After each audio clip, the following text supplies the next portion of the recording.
வணக்கம். நான் sunshine hospital திருவள்ளூரோட empty doctor பிரபு பேசுகிறேன். கடந்த மே மாதம் 12ஆம் தேதி அன்றைக்கி நைட்டு வந்து கிஷோர்னு ஒரு பேஷண்ட், 12 வயசு ஒரு பையன், காலில் அடிபட்டு ஆக்சிடெண்ட் ஆகிட்டு காலில் அடிபட்டு வலது காலில் வந்து 2 எலும்பும் உரிஞ்ச மாதிரி நம்ம ஹாஸ்பிட்டலில் வந்து அட்மிட் ஆகிருந்தாங்க. அவங்க ஆக்சிடெண்ட் ஆகிட்டு ஃபஸ்ட்டு வந்து ஜிஹெச் போயிருந்தாங்க. அந்த ஜிஹெச்லேருந்து அவங்க வெளியில் பார்த்துக்கிறேன்னு சொல்லிவிட்டு நம்ம ஹாஸ்பிட்டல் வந்து அட்மிட் ஆகிருந்தாங்க. ஸோ அன்றைக்கி வந்து அவங்க காலில் கட்டு போட்டிருந்தது. அதுக்கு மேற்பட்டு மறுநாள் நம்ம செக் பண்ணி பார்த்துட்டு ஓப்பன் பண்ணி பார்க்கும்போது லேசாக அந்த கொப்பளம்லாம் இருந்தது. அது வந்து காலில் வந்து கொஞ்சம் சர்க்குலேஷன் வந்து பிளட் சர்க்குலேஷன் கொஞ்சம் வீக்காக இருக்குன்ற மாதிரி நம்ம இன்ஃபர்மேஷன் கொடுத்துருந்தோம். இருந்தாலும் சர்ஜரி பண்ணி தான் ஆகணுன்ற ஒரு கட்டாயத்தில் சர்ஜரி பண்ணதுக்கப்புறம் சர்ஜரி பண்ணும்போதெல்லாம் கொஞ்சம் பிளட் சர்க்குலேஷன் நல்லா இருந்ததுங்க. அதுக்கப்புறம் கொஞ்சம் போக சர்ஜரி முடிஞ்சதுக்கப்புறம் அன்றைக்கி மிட் நைட் ஒரு மணி, அதாவது ஆப்ரேஷன் வந்து 13ஆம் தேதி மதியம் நடந்தது. அன்றைக்கி நைட்டு வந்து கொஞ்சம் கொஞ்சமாக வந்து பிளட்டு வந்து கொஞ்சம் ஸ்டாப் ஆக ஆரம்பிச்சிருச்சு காலுக்கு. அது ஸ்டாப் ஆகிற ஸ்டேஜுக்கு முன்னாடி, கால் வந்து கருப்பாகிறதுக்கு ஸ்டேஜுக்கு முன்னாடி சரி நம்ம வந்து இதுக்கான ஃபெசிலிட்டிஸ் வந்து வாஸ்குலர் டிபார்ட்மெண்ட் தேவைப்படும் அப்படின்ற மாதிரி ஃபீல் பண்ணிவிட்டு ஒப்பீனியனுக்காக வந்து ஃபர்தராக வந்து இங்கே ஜிஹெச் காமிச்சிருந்தோம். ஜிஹெச்சில் வந்து பார்த்துட்டு அங்கேயுமே அந்த வாஸ்குலர் டிபார்ட்மெண்ட் இல்லைன்ற ஒரு காரணத்தினால அங்கேருந்து அவங்க மேற் சிகிச்சைக்காக ஒன்று சென்ட்ரல் ஜிஹெச்சுக்கோ இல்லை வேறு எங்கேயாவது நீங்கள் போகலான்ற மாதிரி பேஷண்ட் கிட்ட சொல்லியிருந்தாங்க. பேஷண்ட் வந்து அந்த சொல்லக்கூடாது, மேற் சிகிச்சைக்காக வேறு ஹாஸ்பிட்டலுக்கு போயிருந்தாங்க. அது போனதுக்கப்புறம் வந்து பார்த்திங்கன்னா அங்கேயும் சிடி ஆஞ்சியோகிராம்ன்ற ஒரு ஸ்கேன் பண்ணிவிட்டு காலில் வந்து ரத்த ஓட்டம் பாதிப்பு இருக்குது, எல்லா வெசல்லையுமே, அது எல்லா ரத்த நாளத்துலையுமே கொஞ்சம் பாதிப்பு இருக்கிறதுனால அங்கே வந்து பைபாஸ் அறுவை சிகிச்சை அங்கே ஆப்ரேஷன் பண்ணாங்க. பட் என்ன இருந்தாலும் அதுக்கான ரிசல்ட்ஸ் வந்து கொஞ்சம் ஃபேவரபுளாக இல்லை அப்படின்றதுனால அங்கேயுமே வந்து திருப்பி அந்த ஆப்ரேஷன் வந்து முடிஞ்சதுக்கப்புறம் கால் வந்து திருப்பி எடுக்க வேண்டிய சுச்சுவேஷன் போயிடுச்சு.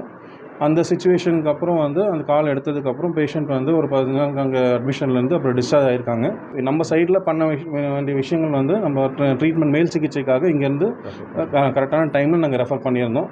மேல் சிகிச்சை வந்து வேறு ஹாஸ்பிட்டலில் அவங்க நடத்தியிருக்காங்க. இல்லை, ஆப்ரேஷனு பண்ணுறதுக்கு அவங்க திருவள்ளூர் அரசு மருத்துவமனையிலேருந்து அரசு மருத்துவர் தான் அவங்க ஷாப்பு, அதாவது மருத்துவமனையை ரெஃபர் பண்ண தான் சொல்கிறாங்க. இல்லை, அப்படி கிடையாது. அவர் வந்து பார்ட் டைமில் உங்கள் ஹாஸ்பிட்டலில் வேலை செய்ய அதை நான் சொல்கிறேன்.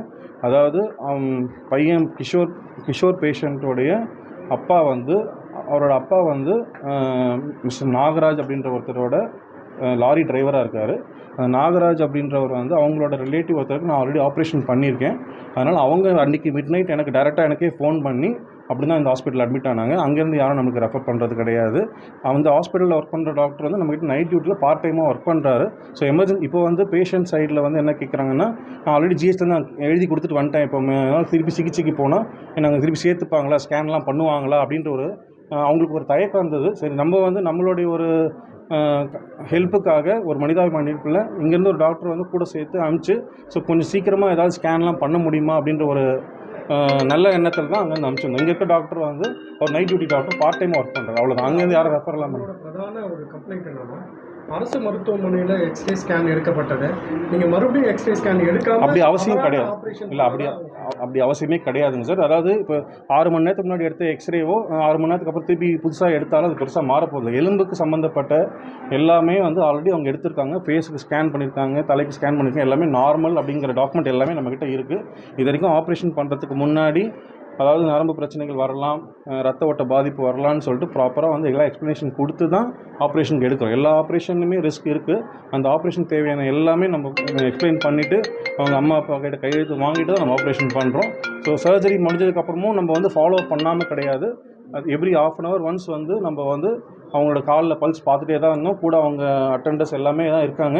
அது 98லேருந்து அப்படியே கொஞ்சமாக கிராஜுவலாக டவுன் ஆகி ஒரு டைமில் பல்ஸ் ரெக்கார்ட் ஆகாத சுச்சுவேஷன். அதுலேயும் கால்லாம் ஒன்றும் மற்ற பிளட் சர்க்குலேஷன் நல்லா தான் இருந்தது. அது வந்து கொஞ்சம் கொஞ்சமாக வீக் ஆக உள்ளுக்குள்ளே அடைப்பு ஜாஸ்தி ஆகிருக்கலாம் அப்படின்ற ஒரு கருத்து இருக்கலாம். அந்த கருத்துக்காக தான் நம்ம வந்து எக்ஸ்பர்ட் ஒப்பீனியனுக்காக வாஸ்குலர் டிபார்ட்மெண்ட்டுக்காக அனுப்பிச்சிருந்தோம்.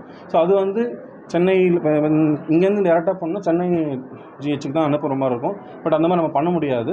இங்கேருந்து அவங்களுக்கு வந்து இங்கே நியர்பை ஃபெசிலிட்டிஸ் பார்த்திங்கன்னா திருவள்ளூர் ஜிஹெச்சில் அனுப்பியிருந்தோம். அதுவுமே வந்து அவங்க ஆல்ரெடி அவங்க அங்கே எழுதி கொடுத்துட்டு வந்துட்டாங்க, எனக்கு இந்த சிகிச்சை தேவையில்லை அப்படின்ற மாதிரி சொல்லி எழுதி கொடுத்துட்டு வந்துட்டாங்க. அப்போது வந்து திருப்பி அங்கே போய் பார்த்தா அவங்க ட்ரீட்மெண்ட் பண்ணுவாங்களா வேண்டாம் அவன் பண்ணாமல் போயிடுவாங்களோன்ற ஒரு பயம் இருந்தது. அந்த பயத்துக்காக தான் நம்ம வந்து நம்மளோட டாக்டர் ஒருத்தர் கூட வந்து ஹெல்ப்புக்காக அனுப்பிச்சிடணும். சிஸ்டரான யூஸ்வலாக இப்போ ஸ்கேனுக்கு அனுப்புகிறோன்னா சிஸ்டர் ஒருத்தர் அனுப்புவோம், அந்த மாதிரி இவங்களுக்கு டாக்டரே கூட அனுப்பிச்சிடணும். அதனால் அந்த டாக்டரை ப்ளேம் பண்ணுறது வந்து இது கிடையாது. இல்லை, இங்கே ஆப்ரேட் பண்ணி போனதுக்கப்புறம் அந்த தனியாக பூந்தமல்லி சவிதாவில் சேர்க்கும்போது பெற்றோர்களை சைன் வாங்கியிருக்காங்க. என்னென்னா இது வந்து தவறான சிகிச்சை பண்ணி அறுவை சிகிச்சைனால நரம்பு கட்டாயிருக்கு சொல்லி முடிச்சது. நரம்பு கட்டாயிருக்கு, அதனால் ரத்த நாளம் ரொம்ப பிளட்டு லீக் ஆகுறதுனால ஒரு வேளை காலை எடுக்கிற சூழ்நிலை ஏற்படலாம். அதனால் நீங்கள் எனக்கு சைன் போட்டால் மட்டும்தான் நான் அங்கே அட்மிட் பண்ணிப்பேன்னு சொல்லியிருக்காங்க. அப்போது அவங்க வந்து தவறான அறுவை சிகிச்சை நடந்தது மூலமா நரம்பு கட்டாயிருக்குன்றதை அவங்க சொல்லியிருக்காங்க. தவறான அறுவை சிகிச்சை அவங்க சொன்னாங்க அப்படின்னா அதுக்கான டாக்குமெண்டேஷன் அவங்க சப்மிட் பண்ணட்டும். நம்ம சைடில் நம்ம என்னென்ன டாக்குமெண்ட் எல்லாமே பண்ணியிருக்கோம். ஸோ எனக்கு என்னென்ன ஒப்பீனியன்ஸ் என்னென்ன தேவையோ அதுக்கான காலில் எந்தெந்த பிளட் சர்க்குலேஷன் பார்க்கணும் அதுக்கான ஸ்கேன் எல்லாமே பண்ணி தான் வந்து அந்த பிளட் சர்க்குலேஷன் இருக்கிறதுனால நம்ம ஆப்ரேஷன் பண்ணோம். அதுக்கு மேலே எப்படி இருந்தாலும் ஒரு வாஸ்குலர் இன்ஜுரி நடக்குது அப்படின்னா ப்ளஸ் ஃப்ராக்சர் இருக்குன்னா ஃப்ராக்சர் ஃபஸ்ட்டு சர்ஜரி பண்ணிவிட்டு தான் வாஸ்குலர் டிபார்ட்மெண்ட்டுக்கு சர்ஜரி போகும். 2 பேரும் சேர்ந்து பண்ணுற மாதிரி இருக்கும். அந்த வாஸ்குலர் ஒப்பீனியன் வந்து ஒரு வெசல் கட்டாக இருந்ததுன்னா மற்ற வெசல்ஸ் இப்போ எல்லா ஒரு கையில் வந்து ஒரு ரத்த ஓட்டம் கட்டாக இருந்ததுன்னா மற்ற 2 ரத்த ஓட்டமும் அதுக்கு வந்து ஃபுல்லாக ஃபேவரபிள். ஒரே நேரத்தில் வந்து கட்டான உடனே வந்து டேம் திறந்து விட்ட மாதிரி டேம் க்ளோஸ் பண்ண மாதிரி உடனே பிளாக் ஆகாது. அது நாளடைவில் கொஞ்சம் சரியாகிறதுக்கும் வாய்ப்பு இருக்குது. அதுக்கான வெயிட்டிங் பீரியட் கண்டிப்பாக கொடுக்க தான் செய்வாங்க. அந்த மாதிரி சர்ஜரிக்கு அப்புறம் நம்ம ஃபாலோ பண்ணிவிட்டு கொஞ்சம் வீக்கம் கொஞ்சம் ஜாஸ்தியாக இருக்கிறதுன்றதுனால தான் நம்ம வந்து அந்த மாதிரி அனுப்ப வேண்டிய சுச்சுவேஷன் இருக்குது. அங்கேயுமே போயிட்டு எல்லா இடத்துலையுமே வந்து ரிஸ்க் எக்ஸ்பிளைன் பண்ணிட்டு தான் ஆப்ரேஷன் பண்ணுவாங்க. இப்போ கால் எடுக்க வேண்டிய சுச்சுவேஷன் வரலாம் அப்படின்றது முன்கூட்டியே அறிவிக்காமல் கன்சென்ட் வாங்காமல் எந்த ஆப்ரேஷன் பண்ண மாட்டோம்.